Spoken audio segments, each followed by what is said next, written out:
we need to talk about sensuality, not from a divine feminine tapping into your femininity so that you can manifest a man kind of way. First of all, I'm gay. Second of all, I'm tired. Third of all, I want to talk about why sensuality is not only essential for you to feel more confident and sexy and beautiful as a woman, but why it is quite literally essential for your everyday life. Hi, my name is Issa. If you don't know who I am, and if you do know who I am, welcome back. We've been doing the podcast without video for a minute because I am in a temporary living situation, and getting everything set up and cute has just been annoying. But we're making do, and I think this is cute. We got a little ambiance going in the back. I got a candle lit. I was gonna say we're listening to Whiskey and Oak. Man, the fleet. Hello, words are hard. The scent is whiskey and oak, and I don't know what that means, but it smells good. Okay, I love a little like smoky, warm vanilla scent. Since we're talking about sensuality, we are going to get into, at the end of the video, a couple of things that you can do in your everyday life that don't require you to go on like a retreat in Bali or buy a bunch of new shit to tap into your sensuality. Whether you are a corporate 9-to-5 girly, whether you do live in Bali, if you want to tap into your sensuality, I will be giving you very simple practices that will allow you to do so. So let's just dive right in, okay? The truth about sensuality is that being a sensual person just means you are deeply in touch with your senses. Is sensuality usually associated with pleasure? Yes.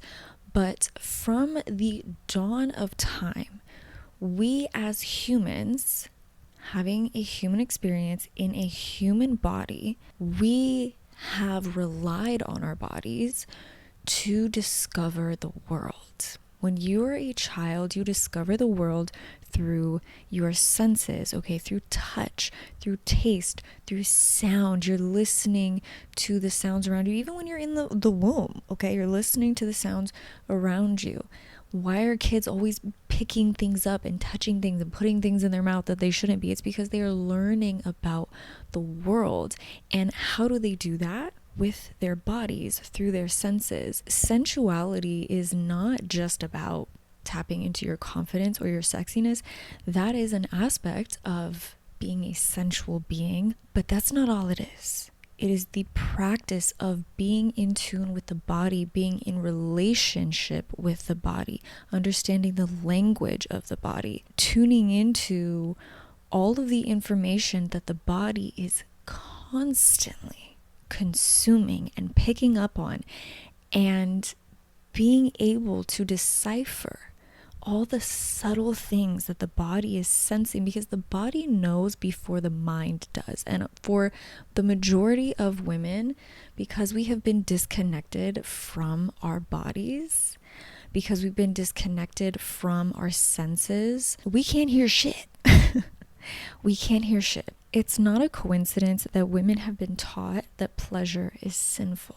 It's not a coincidence that this idea of sensuality, which does correlate with sexuality, has been condemned. But what if we look at pleasure outside of sex? You get pleasure from a delicious meal, okay? From the electricity that you feel when you're listening to live music, the aliveness that you feel when you're dancing.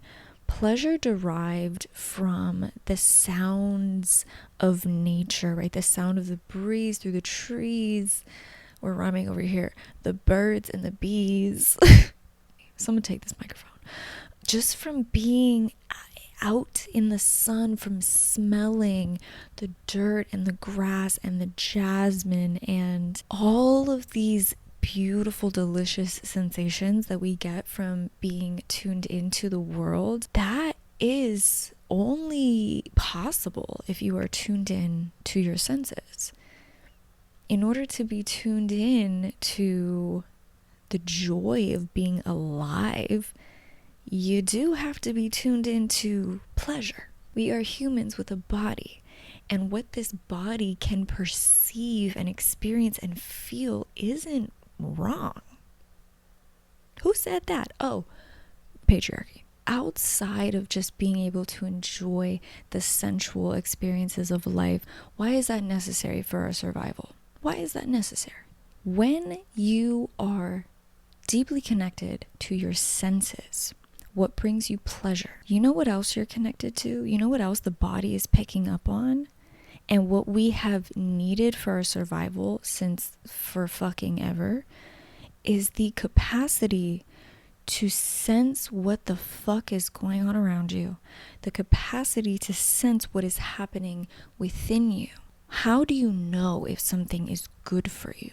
How do you know if something is safe? When you walk into a room and you are tuned in, not to your anxiety or to your hypersensitivity or your hypervigilance, but when you are grounded and rooted in your body and you walk into a room and you get a feeling, you're in a conversation with someone and everybody loves them, but you get a feeling.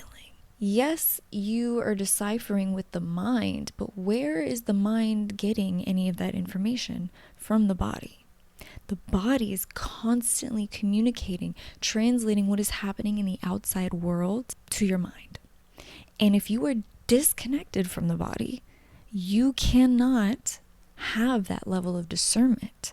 You cannot clearly decipher what is safe, what is unsafe, what is good, what is bad, what is enjoyable, what is not enjoyable. And this can translate to very uncomfortable, very painful experiences emotionally and physically. This is something that I struggled with for so long because I was just stuck in my head, and I had very traumatic experiences as a young girl and as a teenager that made me disconnect from my body and disassociate and shut down all of those sensations, all of those senses. It has taken me a long time to reconnect with the body and to feel safety within my own body. Your body's ability to sense is a doorway into your discernment, into your intuition, into your inherent wisdom. When you are tuned in to the language of the body, you are fully sovereign over yourself. Tapping into your sensuality is bigger than just, I want you to feel good. I do want you to feel good. But I also want you to have full fucking autonomy over yourself.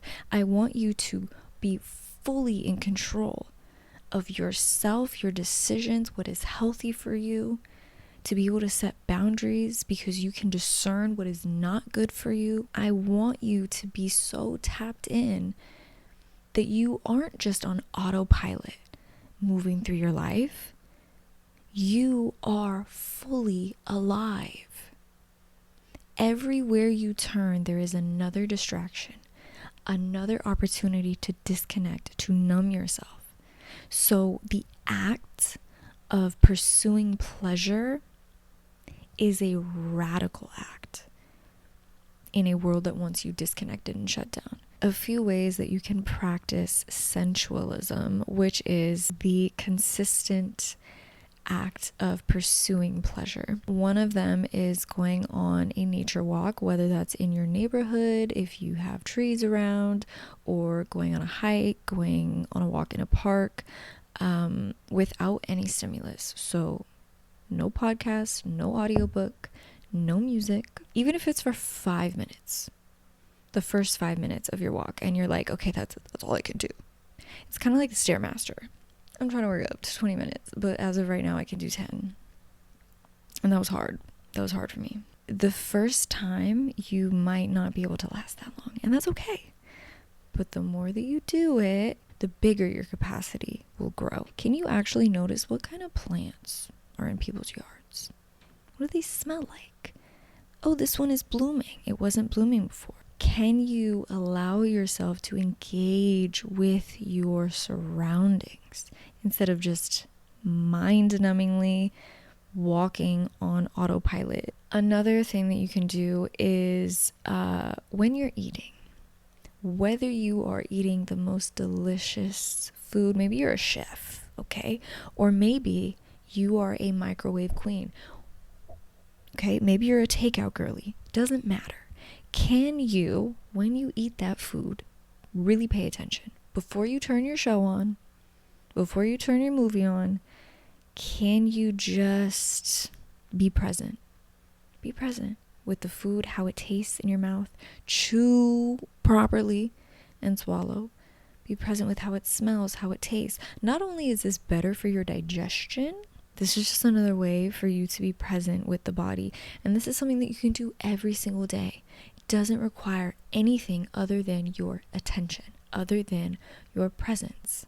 During your daily routines, you can also challenge yourself to pay attention to your senses. When you are showering, or when you are doing your hair and your makeup, when you're getting dressed, I love to rush through my routine when I'm working or when I'm just like, I have shit to do. But I try to challenge myself at least twice a week, if not every day, if I just don't have the capacity. But I try to challenge myself to be fully present. When I'm getting ready for bed, I'm brushing my hair. Even when it's fully untangled, I am still brushing my hair, taking my time. I love having my hair brushed. It's not the same when you're doing it versus somebody else doing it, but you can like close your eyes and just enjoy that, right? Put a little hair oil in.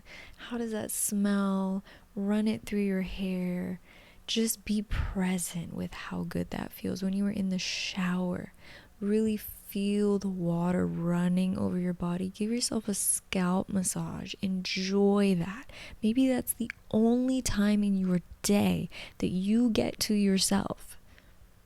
So why not squeeze as much goodness out of it as you fucking can, right? When you are continuously engaging your senses, you are signaling to the body, this is safe. I am safe. I am in my body and I am safe. And if you can do that multiple times throughout the day, you will start to generally feel that sense of safety in the body without extra steps, okay? Without having to go out of our way, without having to put ourselves in crazy situations or go on retreats. Or you have access to your body's wisdom right now. I know that it can be daunting to think about being present in your body, especially if your body has not felt like a safe place. And I just want to say that I understand. I'm with you. And sometimes it does feel easier to numb and to just shut down, especially when there's so much going on in our personal lives, in the world. Every time you open your phone, there's something that is just heartbreaking or stressful or overstimulating.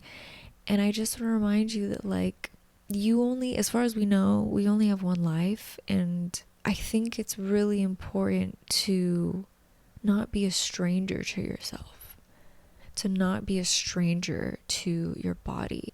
As always, thank you for listening. Thank you for being here. And if you are listening on the podcast and you're enjoying the podcast, a cute little 5 stars is always appreciated. And if you're watching on YouTube, like and subscribe, all that good shit, so that you don't miss future episodes. Much, much love to you, and I will see you in the next one.